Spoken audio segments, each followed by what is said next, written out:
Selam millet, kanalım daha çok yeni ve ancak siz izliyorsanız büyür. O yüzden bir ricam var. Videoları sonuna kadar izleyin, bittiyse bir beğeni bırakın, abone olun ve yorum da yazın ki biz de birlikte bu kanalı hak ettiği yere taşıyalım. Hadi iyi seyirler.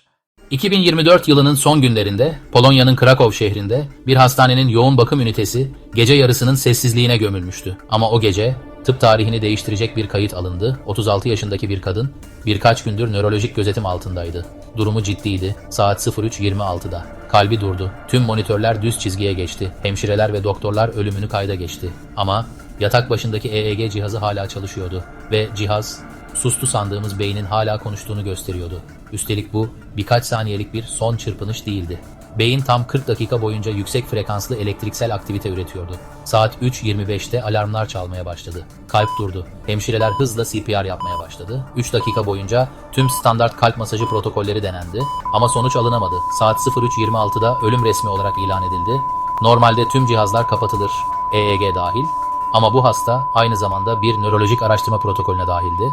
EEG kaydı devam etti, dakikalar geçti ve ölümden 7 dakika sonra ekranda ilk dalgalar yükselmeye başladı. Alfa dalgaları, beta dalgaları ve en ilginci gamma dalgaları. Gamma dalgaları bilinçli farkındalık, hafıza işleme ve karmaşık düşünme ile ilişkilidir. Uyku rüyaları, meditasyon ve yaratıcı düşünme anlarında artar.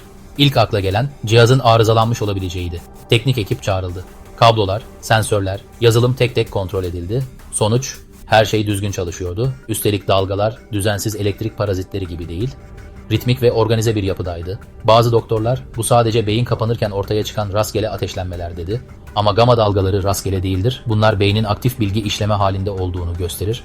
Kayıtlar hemen Varşova Üniversitesi'nden bağımsız bir nörolojik heyete gönderildi. Heyet tüm verileri analiz etti. Sonuç, kayıtlar gerçekti. Üstelik beyin dalgalarının frekans dağılımı uyanık bir insan beynininkine çok benziyordu. Daha önce ölüm sonrası kaydedilen en uzun gama aktivitesi süresi 3 dakika olarak rapor edilmiştir. Krakow vakası 40 dakika ile tüm kayıtların önünde. Alfa dalgaları, rahatlama ve hafif uyku halleri.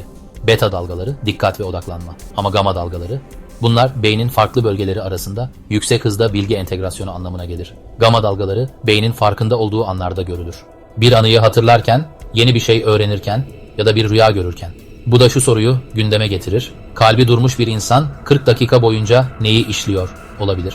Benzer kayıtlar daha önce de görüldü ama süreleri çok kısaydı. 2013 yılında yapılan bir çalışmada 4 saniyelik gama aktivitesi kaydedilmişti. Bazı fare deneylerinde ise ölüm sonrası 10 saniyelik kısa patlamalar görülmüştü. Ama 40 dakika, bu eşi benzeri olmayan bir durumdu. Beyin kalp durduktan sonra saniyeler içinde enerji rezervlerini tüketir. Bu nedenle uzun süreli bilinçle ilişkili aktivite görülmesi son derece nadirdir. Peki bu nasıl mümkün olabilir? Bunun için bilim dünyasında birkaç teori var. Teori 1, beynin kapanma senfonisi. Bazı nörologlar ölüm anında beynin son bir kez tüm bölgeler arası iletişim kurduğunu, adeta kapanış senfonisi çaldığını öne sürüyor. Teori 2, oksijen yoksunluğu kaynaklı fırtına. Oksijen azaldığında bazı sinir hücreleri aşırı uyarılır. Bu da kısa süreli dalga patlamalarına yol açabilir. Ama bu teori 40 dakikalık süreyi açıklamıyor. Teori 3, bilinçli son anlar. Gamma dalgalarının varlığı, beynin bu süreçte hala bilinçli deneyimler üretiyor olabileceğini gösteriyor. Ve burada devreye uzun süredir tartışılan bir fikir giriyor. Beyin, ölüm anında büyük miktarda DMT salgılıyor olabilir. DMT yani dimetiltriptamin, doğada bazı bitkilerde bulunan ama aynı zamanda insan beyninde de doğal olarak üretildiği düşünülen güçlü bir halüsinojen. Bu maddeyi deneyimleyenler zamanı durduğunu, gerçekliğin büküldüğünü ve ölüm benzeri deneyimler yaşadıklarını söylüyor. Araştırmalara göre DMT doğum anında ve ölüm anına yakın süreçlerde doğal olarak salgılanabilir. Ve ilginç bir tesadüf, DMT verilen deneklerin anlattıklarıyla yakın ölüm deneyimi yaşayanların anlattıkları neredeyse aynıdır. Işık tünelleri, bedenin yukarıdan izlenmesi, geçmiş anıların film şeridi gibi gözünün önünden geçmesi, binlerce insan ölümle burun buruna geldiklerinde benzer şeyler anlatıyor. Bedenimden ayrıldım, beyaz, huzurlu bir ışık gördüm, geri çağrıldım ve döndüm. Farklı kültürler, farklı diller ama anlatılar birbirine çok benziyor. Bilim insanlarının bir kısmı bunun sadece beynin yarattığı biyolojik bir illüzyon olduğunu söylüyor.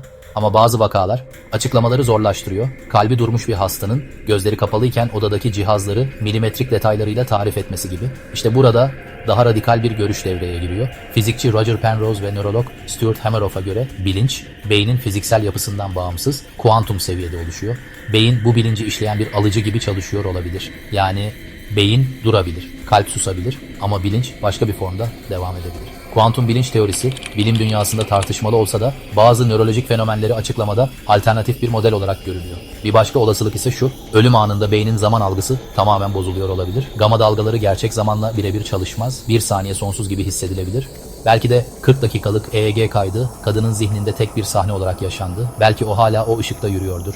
Tarih boyunca filozoflar ölümü bir geçiş olarak gördü. Sokrates ya sonsuz bir uyku ya da yeni bir yolculuk dedi. Bu da onu yeniden doğuşa açılan bir kapı olarak tanımladı. Şimdi bilim bile bu kapının varlığını inkar edemiyor.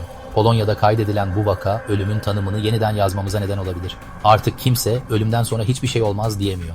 Ama kimse kesinlikle bir şey var da diyemiyor. Bildiğimiz tek şey kalbi durmuş, solunumu bitmiş bir insan. Beyninde 40 dakika boyunca bilinçle ilişkili dalgalar üretebilir. Ve bu ölümün bitiş değil, belki de başlangıç olabileceğini fısıldıyor. Peki sen bir gün o çizgiye geldiğinde gerçekten ne görmek istersin?